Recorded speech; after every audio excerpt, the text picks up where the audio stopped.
सभी लोग जो है ध्यान से मैथ पढ़ेंगे। आज पहला क्लास है आप लोग का, ठीक है। थोड़ा अच्छे से पढ़िएगा, ध्यान से पढ़िएगा, सुनने की कोशिश करिएगा, ठीक है। और फिर समझने के बाद आप करने के लिए क्या करिएगा, एक्सरसाइज सॉल्व करिएगा।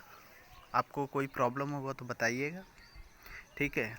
और जितने लोग मैथ पढ़ रहे हैं कॉपी बना लेंगे। हमने बुक नहीं है, जिसके पास बुक भी भेज दिया है, थोड़ा देख लीजिए क्या है क्या नहीं है, ठीक है।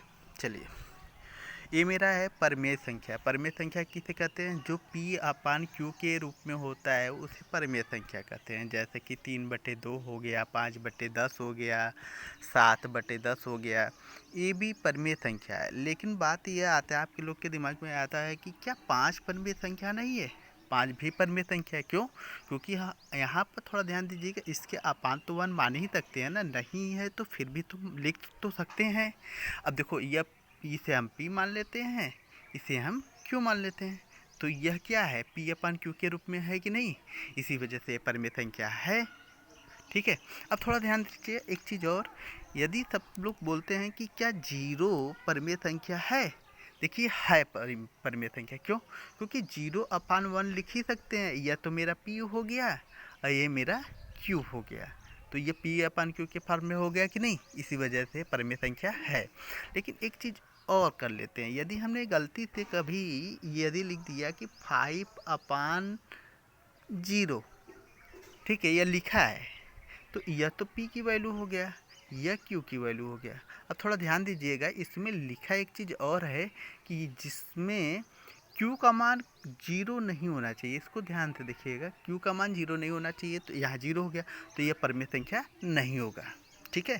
क्योंकि परिमेय संख्या में Q का मान कभी भी 0 नहीं होना चाहिए। चलिए आगे, परिमेय संख्या ज्ञात करने के लिए सूत्र क्या होता है? परिमेय संख्या ज्ञात करने के लिए हमेशा याद रखिएगा, परिमेय संख्या, पहला परिमेय संख्या बराबर क्या होता है कि 1/2 ब्रैकेट में पहला संख्या और प्लस दूसरा संख्या।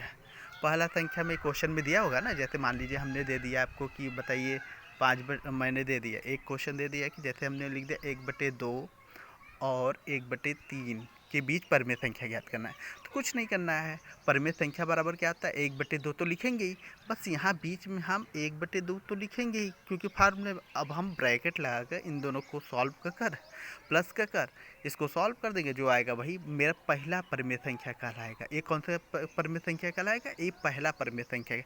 ऐसे ही हमको दूसरा परिमेय संख्या ज्ञात करना होगा, तो करने के लिए क्या करेंगे, ये देख लीजिए।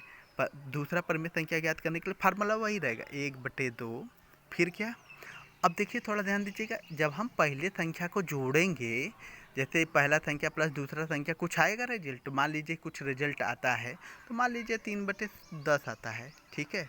3/10 हो गया पहले, और दूसरा संख्या हमारा क्या था, हमने बताया था ना 1/2 1/3, तो 1/3 यहाँ लिख देंगे। इसको सॉल्व कर देंगे तो मेरा ये दूसरा परिमेय संख्या। ऐसे ही जो रिजल्ट आएगा उसको प्लस 1/3 करते रहेंगे, ये मेरा आगे परिमेय संख्या आता रहेगा। यह मेरा फार्मूला होता है, इसी फार्मूले से हम सॉल्व कर लेंगे, ठीक है। थोड़ा ध्यान रखिए। देखिए एक चीज़ और आता है, ये फार्मूला तब नहीं लगता है जब आपका वो इस फॉर्म में ना दिया रहे, जैसे 3/2 5/7 ऐसे दिया ना, तो इस फॉर्म में ना दिया रहे, तब कैसे करते हैं? जैसे एक एग्जांपल मैंने लिया है, देखो ये 3 और 5 के बीच परिमेय संख्या ज्ञात करना है ना, तो कुछ नहीं करना है, जितनी परिमेय संख्या ज्ञात करना होता है उससे एक नंबर का ऊपर नीचे दोनों में मल्टीप्लाई करते हैं, जैसे हमने किया है ना। देखो, जैसे देखो क्वेश्चन में दिया है कि कितने परिमेय संख्या ज्ञात करना है, तो इसमें 3 परिमेय संख्या ज्ञात करना है, यहाँ देना है 3 परिमेय संख्या, तो हमने क्या किया है, 4 से ऊपर नीचे मल्टीप्लाई कर दिया है दोनों साइड। देखो जो आएगा, तो इसके बीच में कई परिमेय संख्या आ सकता है, 13 14 15 16 17 18 19 तक आ सकता है ना, यही मेरा परिमेय संख्या होगा। जबकि हमको कितने परिमेय संख्या, 3, तो 3 ही लिखना है, बाकी सब छोड़ देना है। आपका आंसर गलत नहीं होगा ये आपका। अब करने के लिए क्या करिएगा, आप लोग अपने से सॉल्व करिए क्वेश्चन, कोई प्रॉब्लम हो तो आप बताइएगा, ठीक है। चलिए, थैंक यू।